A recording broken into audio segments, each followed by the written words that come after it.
Okay, so good morning.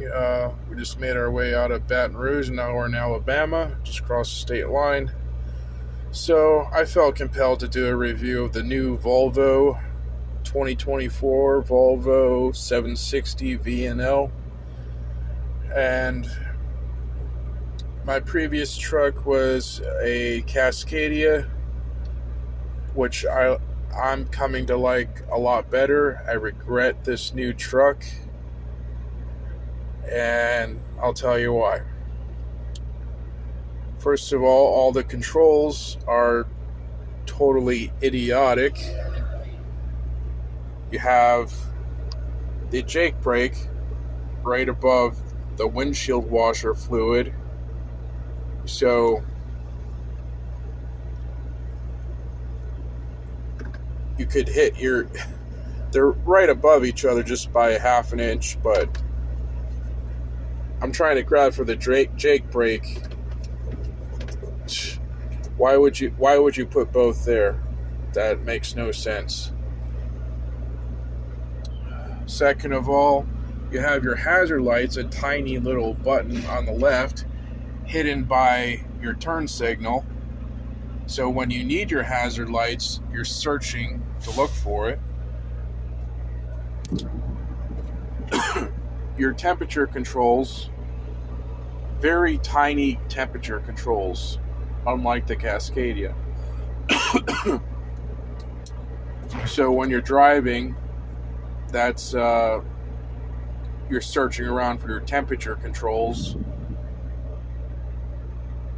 which is distracted driving.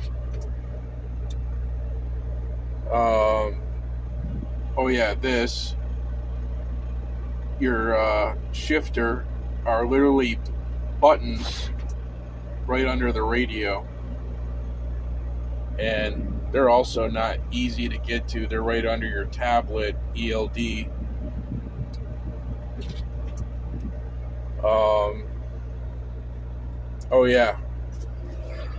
They did away with your gauges. Instead, they dedicated an entire gauge to the def level.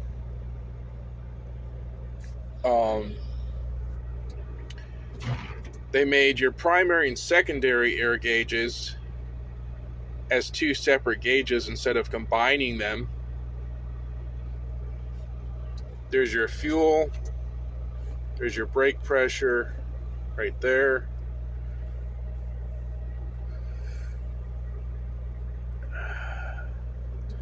They did away with the suspension gauge and made it analog, so you got to scroll down through the menu.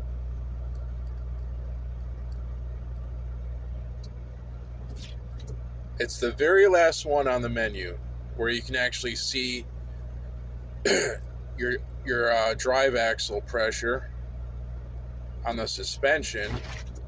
To me, that's the one of the main gauges that really matters, which they took away and made it digital. The air horn, you're looking at it. That's the air horn. So when kids do the honk your horn gesture, you'll honk your horn as if you're a car too, and then you'll get to see their disappointed faces when you're not pulling the string.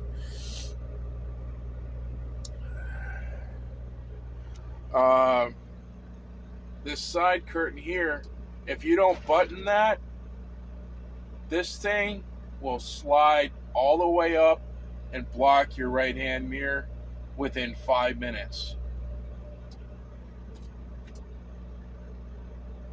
See, I'm used to the Cascadia where I could just tuck it behind the seat and I was good to go. I didn't have to put in the extra effort to make sure it was all wrapped up like that.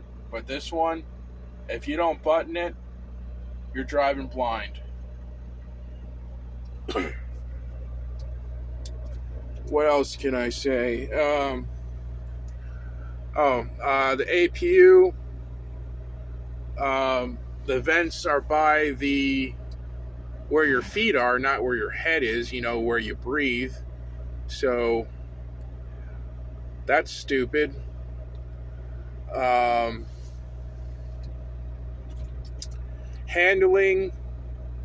Driving this is very difficult.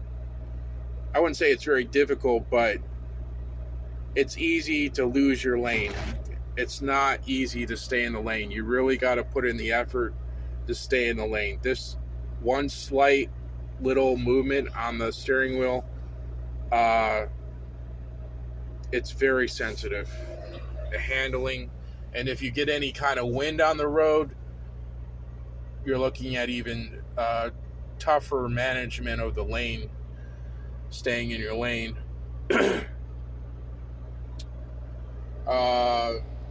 The kingpin unlock is basically the same. Air dump is basically the same.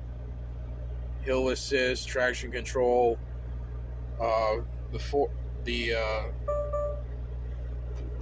axle lock.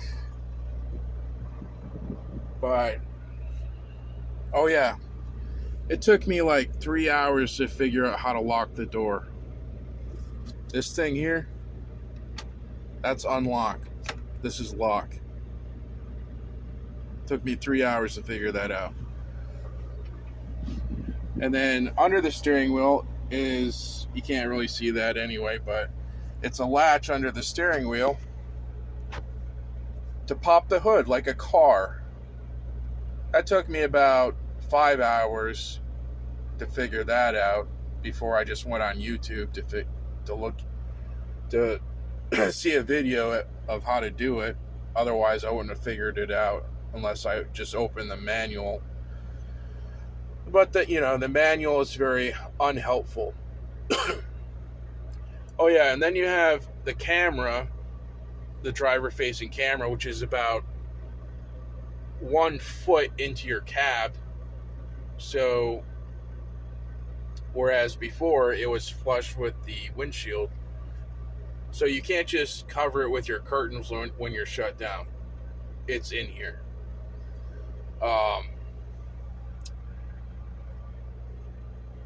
Yeah, so they basically took away all the cabinet space and replaced it with cubby holes.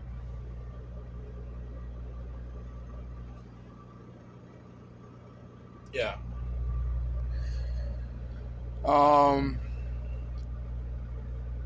The one good thing about this truck is that it has big fuel tanks. It has a higher weight rating on the steers. It's 13,200, just like the Kenworth.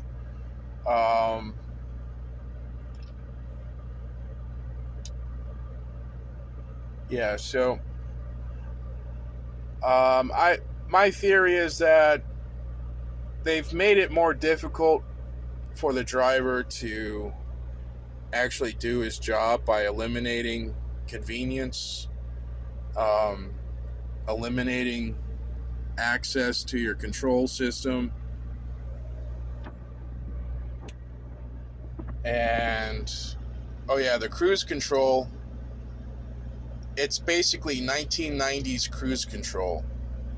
The only difference is this will cut off the throttle to sort of maintain your distance, your following distance. It won't apply the Jake brake. It won't maintain your distance. If there's any dramatic difference in speed, it'll let you just ride up on someone.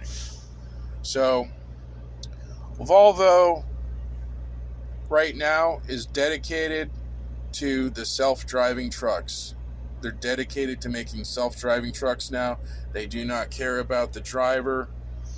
Oh yeah, look at these vents. Look how junky these vents are. I've never seen anything so chintzy.